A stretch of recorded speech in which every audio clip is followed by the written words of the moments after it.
রাজহাটি মমকপুরের বেতালবাড়ির জগদ্ধাত্রী পূজা ১১৫ বছরের ঐতিহ্য মিলন উৎসব। পূর্বপুরুষের হাতে গড়া এক ঐতিহ্য যা আজও অমলিন। রাজহাটি মমকপুরের বেতালবাড়ির জগদ্ধাত্রী পুজো এবার ১১৫ বছরে পা রাখল। প্রায় সোয়া শতাব্দীর এই পুজো শুধু একটি ধর্মীয় অনুষ্ঠান নয়, এটি এই অঞ্চলের মানুষের কাছে এক আবেগ, এক মিলন উৎসব। বেতালবাড়ির এই পুজো শুরু হয়েছিল পূর্বপুরুষদের হাত ধরে। সেই সময় থেকে আজ পর্যন্ত পুজোর রীতিনীতি, আচার অনুষ্ঠান সবটাই কঠোরভাবে মেনে চলা হয়। কালের পরিক্রমায় অনেক কিছু বদলালেও পুজোর সাবেকিয়ানা এবং নিষ্ঠা আজও একই রকম। কথিত আছে, পরিবারের এক সদস্য স্বপ্নাদেশ পেয়ে পুজোর সূচনা করেন এবং তারপর থেকেই প্রতি বছর অত্যন্ত ভক্তি ও নিষ্ঠার সাথে পুজো অনুষ্ঠিত হয়ে আসছে। এই পুজো মূলত দুদিন উৎসবের আমেজে থাকে তুঙ্গে। যদিও এখনকার অনেক পুজোই চাকচমকপূর্ণ মণ্ডপ আর আধুনিকতার মোড়কে সেজে ওঠে, বেতালবাড়ির পুজো তার নিজস্ব ঐতিহ্য সরলতাকে ধরে রেখেছে। এখানে কোনো আড়ম্বরপূর্ণ থিমের বাহুল্য নেই, আছে কেবল ভক্তি আর সাবেকি চালচিত্রের প্রতিচ্ছবি। পরিবারদের বর্তমান কর্তা বিশ্বনাথ বেতাল এই পুজোর সমস্ত দায়িত্ব সুচারুভাবে পালন করে চলেছেন। তাঁর তত্ত্বাবধানে পুজোর প্রতিটি রীতিনীতি নিখুঁতভাবে সম্পন্ন হয়। বেতালবাড়ি জগদ্ধাত্রী পুজো শুধু পরিবারের মধ্যেই সীমাবদ্ধ থাকে না। পুজোর দিনগুলিতে আশেপাশের গ্রাম এবং এলাকা থেকে অজস্র মানুষ নিমন্ত্রিত হন।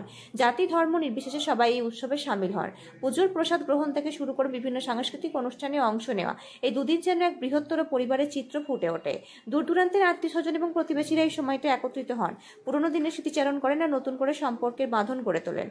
বিশ্বনাথ বেতাল জানান, এই পুজো তাদের পারিবারিক ঐতিহ্য এবং গর্বের প্রতীক। নতুন প্রজন্মকে পুজোর রীতিনীতি এবং গুরুত্ব সম্পর্কে জানানো হয়, যাতে এই ঐতিহ্য আগামী দিনেও একইভাবে বজায় থাকে। স্থানীয় প্রশাসন এবং সাধারণ মানুষের সহযোগিতায় প্রতি বছর এই পুজো সুষ্ঠুভাবে সম্পন্ন হয়। রাজহাটি মমকপুরের বেতালবাড়ি জগদ্ধাত্রী পুজো শুধু একটি ধর্মীয় উদযাপন নয়, এটি সময়ের সাক্ষী, ঐতিহ্যের ধারক এবং এক নির্মল মিলন উৎসবের প্রতিচ্ছবি। এই পুজো যেন বলে দেয়, শতবর্ষের পরেও কিছু ঐতিহ্য তার ঔজ্জ্বল্য হারায় না, বরং আরও প্রজ্জ্বল হয়ে ওঠে। ব্যুরো রিপোর্ট, নিউজ আমার বাংলা।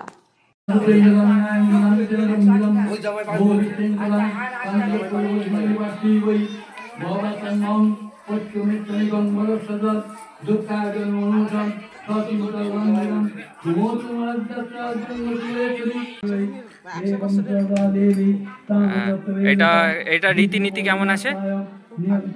মানে রীতিনীতি কি নিয়মে পুজোটা হয়?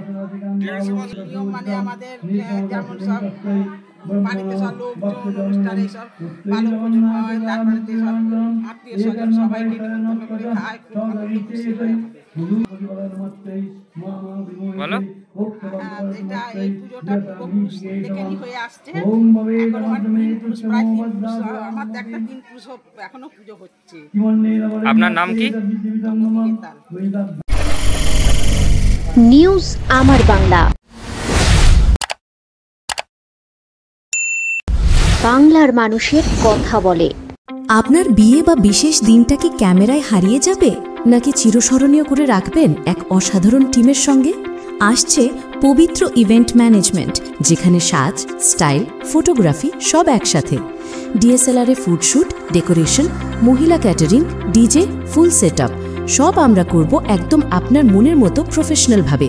বুকিং শুরু হয়েছে।